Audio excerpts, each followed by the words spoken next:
लाहौर की मुकामी अदालत ने दुआ जहरा को कराची शेल्टर होम भेजने का हुक्म दे दिया। कराची से पसंद की शादी के लिए पंजाब जाने वाली दुआ जहरा को मंगल 19 जुलाई को लाहौर के दारुल अमान मुंतकिल किया गया था, क्योंकि दुआ जहरा ने कहा था कि वो शौहर के साथ खुश नहीं।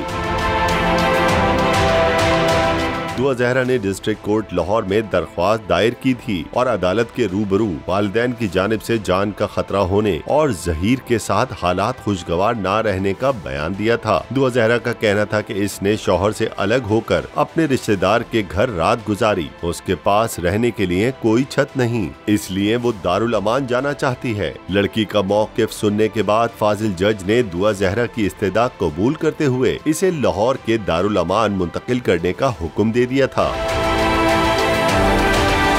लाहौर के जुडिशल मजिस्ट्रेट ने दरख्वास्त पर महफूज किया गया फैसला सुना दिया। मुकामी अदालत ने दुआ जहरा को कराची के शेल्टर होम भेजने का हुक्म दे दिया। अदालत ने दुआ जहरा की रिकवरी के लिए कराची से आने वाली पुलिस टीम को हुक्म दिया है कि लड़की की हिफाजत यकीनी बनाई जाए। इससे कबल सिंध हाई कोर्ट भी दुआ जहरा को कराची के शेल्टर होम मुंतकिल करने की इजाजत दे चुकी है।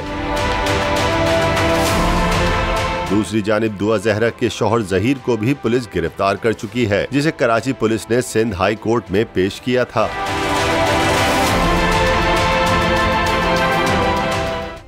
सब्सक्राइब करें और बेल दबाएं ताकि कोई खबर रह न जाए।